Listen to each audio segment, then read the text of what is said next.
Olá, pessoal! Hoje nós vamos bater um papo com o Dr. Gustavo Rodrigues Minatel.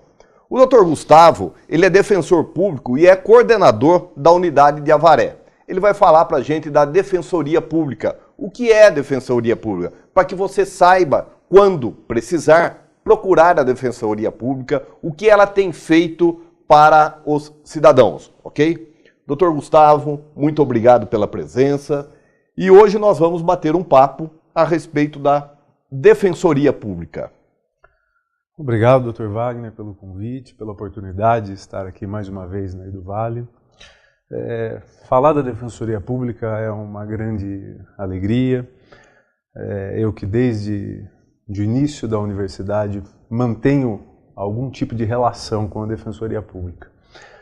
Passei 5 anos de uma forma ou de outra vinculado à Defensoria Pública, à época chamada Procuradoria do Estado de São Paulo. Então, permaneci... Interessante também falar para nós essa separação que houve, né? Que ela não é tão antiga, não é? Para que as pessoas façam a distinção. Mas ele é defensor ou ele é procurador? O que faz o procurador, o que faz o defensor? Não é? Eu acho que isso também é muito interessante. Sim. Há uma confusão muito grande entre defensor público, procurador do Estado e até o membro do Ministério Público, promotor de justiça.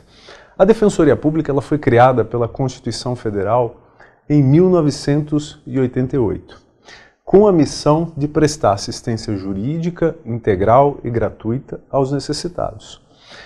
A Defensoria Pública, como essa atribuição de prestar assistência jurídica, ela era prestada antes da Constituição Federal de 1988 pela Procuradoria do Estado. Então, como que fazia a Procuradoria do Estado? O governo do Estado de São Paulo criou esse órgão, Procuradoria, e distribuiu as suas atribuições. Em um primeiro momento, por um lado, você tinha a Procuradoria que fazia a defesa do Estado, que eram os procuradores do Estado da parte do contencioso. E por outro lado, você tinha os procuradores do Estado da assistência judiciária, que eram os procuradores responsáveis por exercerem essa atividade própria da Defensoria Pública, que é a assistência jurídica aos necessitados. A grande dificuldade desse trabalho é que você tinha um único órgão, sem autonomia, exercendo uma dupla atribuição. Então olha que interessante, e como acabava de uma forma ou de outra sendo prejudicial para a população. Porque o que a gente acabava encontrando? Uma única instituição atuando em favor da população em um processo judicial e, por outro lado, um colega dele, um outro procurador do Estado, defendendo o Estado no mesmo processo. Então era a mesma procuradoria prestando esse tipo de trabalho. E eu me lembro bem na época eu era estagiário da Procuradoria de Assistência Judiciária. Durante a faculdade já era estagiário? Durante a faculdade. Eu fiquei 5 anos como estagiário da Defensoria Pública, 3 anos como estagiário voluntário, 2 anos mediante o concurso de ingresso ao quadro de estagiários. Eu digo que sempre mantive relação com a Defensoria porque depois que me formei, comecei a exercer a atividade da advocacia e na advocacia eu participei do convênio entre Defensoria Pública e OAB. Então, como advogado, eu também conveniado, prestava um serviço para a população. Então, onde não tinha defensoria, onde não tem ainda hoje defensoria, a Defensoria faz esse convênio e a OAB... E como que está a Defensoria hoje no estado de São Paulo? A Defensoria ela ocupa aproximadamente 35% das comarcas do estado de São Paulo, aproximadamente 35% nós temos defensores públicos, a outra parcela não há defensores públicos. Então, como que esse serviço público, essencial, fundamental, é prestado? Através de convênios. Então, a Defensoria Pública celebra convênios com outras instituições para prestação desse serviço público de assistência judiciária. Como que funciona o convênio? O convênio, como regra, na sua grande maioria, é celebrado com a OAB. Então, a Defensoria vai e celebra um convênio com a OAB. Onde não tem defensoria, onde não tem defensor público, o atendimento é feito pela OAB, a Ordem dos Advogados do Brasil faz o atendimento e indica um profissional para atuação naquele processo. E aqui é muito importante a gente fazer uma ressalva de que esse trabalho da OAB se restringe à atuação judicial, diferente depois do trabalho da defensoria, porque onde tem defensoria a gente faz um trabalho judicial e extrajudicial também. Então a gente acaba tendo, onde tem defensoria pública, um trabalho um pouco mais amplo do espaço onde não existe. Em Avaré, quanto tempo nós temos defensoria? Nós temos defensoria aqui desde o ano de 2010. A defensoria chegou aqui em 2010. Porque antes era a OAB, né, que prestava. Era a OAB que prestava esse serviço. E nós tínhamos, de início, 2 defensores públicos. Os 2 atuando na execução criminal, na defesa de pessoas no curso do cumprimento da pena, pedindo progressão de regime prisional, livramento condicional e outros direitos da pessoa presa, e também na execução de medidas socioeducativas dos adolescentes. Então, defesa de adolescentes que estavam privados da liberdade, cumprindo medida socioeducativa de internação, até mesmo de semi-liberdade. Depois de 2 anos, chegou a Avaré um novo defensor, 3 defensores, para crescer a esse trabalho. E aí a defensoria começou a trabalhar em 2 varas criminais. Então, além da execução criminal, além da defesa na infância, né, dos adolescentes, começou a trabalhar em 2 varas criminais para todas as pessoas acusadas da prática de delitos. Hoje vocês são em quantos? Hoje nós somos em 5. 5. Isso. Depois, em 2004, nós passamos a ter mais 2 defensores, fechando o quadro. Né, ao quadro 5, em Avaré são 5? São 5 defensores hoje. E esses 2 novos defensores vieram para inaugurar uma nova área, a atuação na área civil, fazenda pública e família. Então hoje praticamente o convênio que existia com a Ordem dos Advogados do Brasil, ao menos em Avaré, ele está bem limitado. O convênio ainda existe, mas quando nós nomeamos em casos particulares. Hoje são vocês que nomeiam. Nós que nomeamos. Antigamente, a triagem é feita por vocês. Isso. Todo o atendimento inicial hoje, desde 2012, quando ficou pronta a unidade da Defensoria Pública de Avaré, todo atendimento é feito na própria Defensoria Pública. Então, a Defensoria Pública recepciona a população carente, faz um atendimento inicial, que se chama triagem, né? Depois desse atendimento, a gente vai fazendo os encaminhamentos. O caso ou fica na Defensoria Pública por um defensor público atuar, da área civil, criminal, execução criminal, infância, ou em alguns casos, o próprio defensor público faz a nomeação de um advogado conveniado, que é esse advogado da OAB, que tem um contrato, na verdade, um convênio. E essa defensoria é na comarca de Avaré?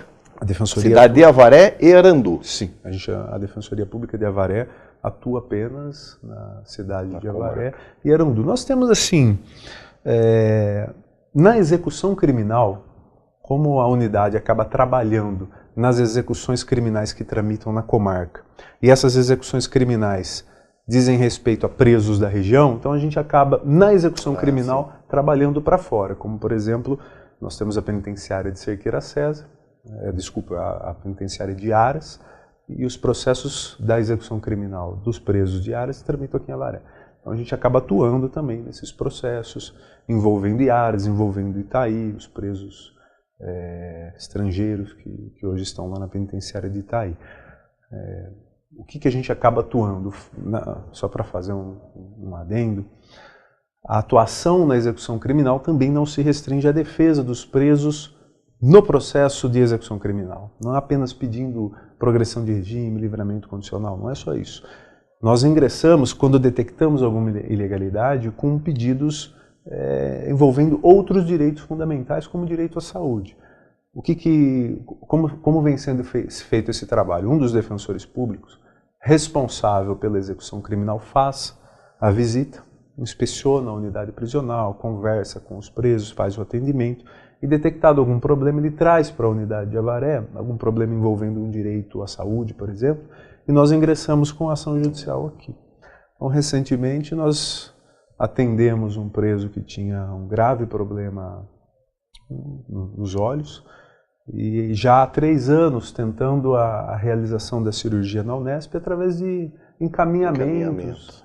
E por 3 anos, cada vez mais o problema vai papel, volta papel e nada resolve. E nada se resolve. Então, o que a gente fez? Reuniu toda a documentação e ingressou com a obrigação de fazer contra o Estado e foi dada liminar, a cirurgia já foi realizada.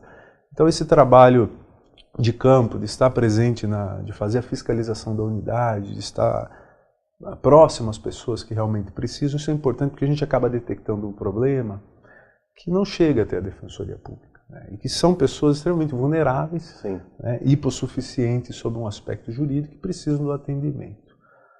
E o concurso para defensor, como que funciona? Concurso para defensor público hoje, nós estamos no 7º concurso em andamento, né? A carreira ela é relativamente nova, né? Porque embora a Defensoria Pública tenha sido criada pela Constituição Federal de 1988, a criação no Estado de São Paulo dessa Defensoria Pública ocorreu em 2006. Então ela é relativamente recente. De lá para cá nós tivemos 7 concursos, 6 concursos que já foram concluídos, e nós estamos agora no 7º concurso. Como que funciona essa prova? Essa prova é uma prova de praticamente três fases. A primeira fase é uma fase de testes, dependendo do concurso, são 80 ou 90 ou 100 testes, houve uma variação entre o primeiro e o 7º concurso, mas enfim, primeira prova teste. Os aprovados, e geralmente em número de 300, avançam para a segunda fase, né? Essa segunda fase ela é realizada em 2 dias. Né? No primeiro dia são algumas questões escritas, né, envolvendo temas muito amplos. Talvez o edital da Defensoria Pública hoje seja o mais amplo do Brasil, inclusive um edital mais extenso que dos juízes e promotores, aqui no estado de São Paulo. Então é uma prova muito abrangente e nesse primeiro dia da segunda fase são ou dissertação, ou são dissertações e questões escritas. Depois, no segundo dia, nós temos peças práticas, né? Muito parecido aí, o nível de complexidade muda um pouco, mas é semelhante à prova da OAB, no que concerne a peça prática. Né? É uma peça prática que é exigida nessa segunda prova, tanto na área processo penal e na área civil, processo civil. Muitas vezes também em caixa constitucional e administrativo. Os aprovados nessa fase estão habilitados para a prova oral. E essa prova oral é feita em público, né? Então qualquer pessoa pode assistir. E o candidato ele é arguído sobre todo o edital, o extenso edital, por vários examinadores de todas as disciplinas. Além das disciplinas tradicionais, a Defensoria Pública de São Paulo, já há muitos anos, desde, salvo engano, o 2º ou 3º, começou a exigir a filosofia do direito e a sociologia jurídica. Então a gente tem um peso muito grande nessas disciplinas também, inclusive na fase oral, nós temos questionamentos aos candidatos destas matérias. Terminado o concurso, vocês têm como a magistratura, delegado de polícia, tem a escolinha ou vocês já vão para a briga? Não, nós temos a escola, né, chama Curso de Formação de Defensores. Esse curso é realizado na cidade de São Paulo por aproximadamente de 20 dias a um mês. Um curso que é inteiramente custeado pela EDEP, que é a Escola da Defensoria Pública do Estado de São Paulo, que tem o seu recurso, todo o recurso da EDEP é proveniente dos honorários advocatícios que a Defensoria Pública ganha em processos judiciais. É um curso muito amplo também, que envolve não apenas a parte jurídica, como também um acompanhamento da realidade, no seguinte sentido, os ingressos na carreira vão até uma comunidade, conhecer algumas comunidades em que é realizado o trabalho da Defensoria. Vão amassar barro, não fica só na teoria. Não fica só na teoria. Isso então, é interessante. por exemplo, no meu, a gente todos os defensores foram até uma comunidade, aproximadamente mais de 100 famílias, em que era objeto de uma ação de reintegração de posse. Então a gente pôde conhecer aquela realidade de proximidade da perda do direito à moradia. Porque é aquilo que a gente lida todos os dias. É a pressão, né, da vida das pessoas e o curto espaço de tempo para resolver aquilo. Sim. Então, aquela realidade é importante para quem está começando, né, porque a formação, se ele já passou no concurso, porque juridicamente ele está bem, não é? Sim. Agora, a prática ali para sentir o problema é outra coisa. Outra coisa. Na verdade, todo profissional, não é diferente na Defensoria Pública, a experiência vai enriquecendo. Sim. No dia a dia a gente tem a prática diária do trabalho e o estudo concomitante é que proporcionam novos olhares e uma solução interessante para o caso. E é um amadurecimento, né? Sim. Eu tenho até uma história interessante que eu conto para meus alunos. Eu passei no concurso de delegado de polícia, eu tinha 23 anos. Não, assumi Arandu, que é uma cidade aqui ao lado, com 23 anos de idade. Bom, 23 anos de idade, delegado de polícia, muito novo, não é? Muito bem. Eu vi algumas coisas na cidade que eu achava um absurdo. Por exemplo, as pessoas jogavam baralho no bar. Né? Jogavam baralho, não é contravenção penal, não pode. Então o que é isso? É falta de experiência de vida. Não é que o importante é que você tenha os seus superiores, que são mais velhos, que orientam, isso, aquilo. Mas nada com uma prática, né? Do dia a dia ali para você desenvolvendo, né? Não, o que fazer. E a Defensoria Pública, os defensores, eles têm uma prerrogativa da independência funcional, que é algo que muito abre um espaço de atuação muito grande, mas, por outro lado, deve ser exercido com muita responsabilidade. Porque o que quer dizer isso? O que significa dizer que o defensor tem independência funcional? Significa dizer que ele tem um espaço de atuação muito grande e não tem uma chefia. Sim. Por exemplo, o defensor público visualizou que naquele caso em específico, em determinada comunidade há um problema envolvendo direitos de massa, direitos coletivos. Ele pode ajuizar uma ação civil pública para tutelar o interesse daquela comunidade. A tutela coletiva, a ação civil pública, é um instrumento poderosíssimo. Sim. Né, e que não pode ser exercido de forma irrefletida. E aí que há necessidade de um defensor ter diálogo, ter prudência, exato, calma naquele momento, dialogar antes do exercício dessa atribuição. Então, a independência funcional, se por um lado é uma arma de atuação legítima do defensor público, ela deve estar sempre acompanhada de uma prudência. Com certeza. E aquilo que vem do fruto, né, da própria experiência, para que não seja algo exercido e que cabe no futuro até causando algum prejuízo para a população. Porque imagine uma ação civil pública mal ajuizada, ao mesmo tempo que ela pode beneficiar muitas pessoas, ela pode prejudicar. Né? Ela pode prejudicar uma coletividade que muitas vezes não foi parte no processo. Né? Então é importante a experiência profissional nesse campo também. Muito bem. Pessoal, no próximo bloco nós iremos perguntar como fazer, como procurar a Defensoria, onde ela está instalada em Avaré, não é? São coisas do nosso dia a dia que é muito importante e muito interessante. Aguarde aí, já voltaremos.